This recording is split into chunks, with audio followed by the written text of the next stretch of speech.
काफी बच्चे होते हैं एक बुक नहीं लेते, 10-10 बुक से बैठकर तैयारी करते हैं, कुछ नंबर नहीं आने वाले उस चीज से। गाइस वेलकम बैक, मैं हूं Shaan, I hope you are good and fine.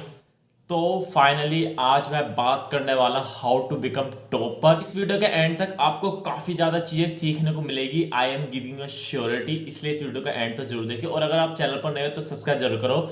चलिए इस वीडियो को स्टार्ट करते हैं। तो स्टूडेंट, मैं आपसे एक बात करना चाहता हूँ। आप जब क्लास 7th में होंगे, 6th में होंगे, या फिर आप जिस भी क्लास में हो, आपने देखा होगा कि कोई ऐसा बच्चा होगा जो 3-4 साल पहले बहुत ही एवरेज हो गया, उसके मार्क्स बहुत ही कम आते थे, बट अचानक से उसके नंबर 90 प्लस आने लगे, अचानक से 95 प्लस आने लगे। और आप भी देखकर या काफ़ी ज़्यादा टीचर देख कर उसे शॉक्ड है कि जी इसमें इतना चेंजेस कैसा आया। देखो, चेंज एक बहुत बड़ी चीज़ है। चेंज लाने के लिए आपको कुछ एक्स्ट्रा एफर्ट डालने होंगे। टॉपर का मीन्स ये नहीं कि उसने रटना स्टार्ट कर दिया वो टॉपर हो गया। बहुत सारे बच्चे ऐसी गलतियां करते हैं रटने की, पर ये रटने की चीजें काफी ज्यादा टाइम तक नहीं टिकती है, ये कुछ ही टाइम तक टिकती है रटने की चीजें। मेन बात यह कि आप चीजों को कितना देखकर चल रहे हो। सपोज करो कि आपके क्लास का एक सिलेबस है, आपके मैथ का एक पर्टिकुलर सिलेबस, साइंस का पर्टिकुलर सिलेबस है। आपने उस सिलेबस को एनालाइज कर लिया, या किसी बच्चे ने उस सिलेबस को एनालाइज कर लिया, उस सिलेबस के एनालाइज के थ्रू उसने अपनी वर्किंग स्टार्ट कर दी, then you will be always be successful in your class. अगर आपने उस सिलेबस के थ्रू अपनी तैयारी स्टार्ट कर दी तो आप इजिली अच्छे नंबर गेट कर पाएंगे। मेरी बात को थोड़ा सा ध्यान से और सोचिए। मैं कह रहा हूं उस सिलेबस के थ्रू तैयारी कर दी, मतलब आपने स्मार्ट वर्क करा, आपको पता है कि आपके एग्जाम पेपर में क्या आने वाला है, आपने उसी के अकॉर्डिंग अपनी तैयारी करी, तो then you will be get good marks. I am giving surety. काफी बच्चे होते हैं एक बुक नहीं लेते, 10-10 बुक से बैठकर तैयारी करते हैं, कुछ नंबर नहीं आने वाले उस चीज से। आपको क्या करना है, एक बुक से, एक सिलेबस से अपनी एक डायरेक्शन में तैयारी करनी है। दो डायरेक्शन में भागोगे हमेशा कुछ नहीं मिलने वाला है, ठीक है। तो आपको क्या करना है, एक सिलेबस, एक बुक, ठीक है, एक टाइम पर अपनी तैयारी को स्टार्ट कर देना। दो चीजों में कभी भी डबल माइंडेड रहना है। सबसे बड़ी बात है कि बच्चे अच्छे नंबर नहीं कर पाते या वो बच्चे टॉपर नहीं बन पाते।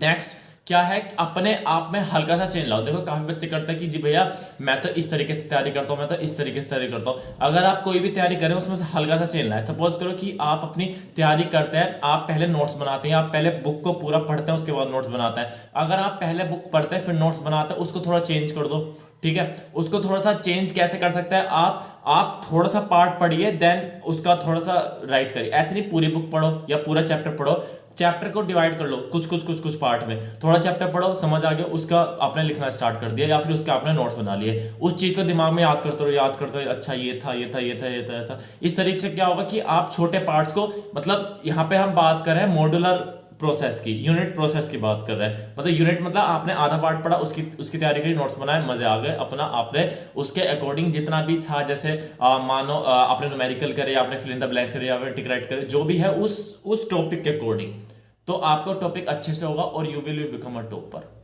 गारंटी। सक्सेस का कोई शॉर्टकट की नहीं है। आपने अगर देखा कि वो बच्चा पहले बिल्कुल बेकार था, अब वो पढ़ने में अच्छा हुआ, उसने जरूर कुछ ना कुछ ऐसा करा जो आपने नहीं करा, और आपको वही चीजें ट्राई करनी है, ठीक है। तो ट्राई द न्यू थिंग्स। जो अगर कुछ नया करोगे इसलिए कुछ नया दिखोगे। अगर आपको कुछ नया करना है उसके लिए आपको कुछ नया दिखना पड़ेगा, ठीक है ना, कुछ नया करके दिखाना पड़ेगा। तो the things will be different, ठीक है, you will be become a different, ठीक है। अगर थिंग्स अलग तरीके से करोगे तो आप एक अलग दिखोगे। तो वहां पर क्या करना है, आपको अपनी प्रैक्टिस करते रहना है। मेन चीज बात है, प्रैक्टिस शुड बी देयर, ठीक है। और स्मार्ट वर्क और हार्ड वर्क दोनों का बैलेंस करके चलना है। ऐसे नहीं स्मार्ट ज्यादा कर दो, हार्ड वर्क के बिना कुछ नहीं है। अगर आप हार्ड वर्क ज्यादा कर रहे हो, चीजों को ध्यान से नहीं देख रहे हो, तो वो भी गलत है। दोनों चीज बैलेंस में रहनी चाहिए। चेंजेस लाओगे तो तभी बात बनेगी।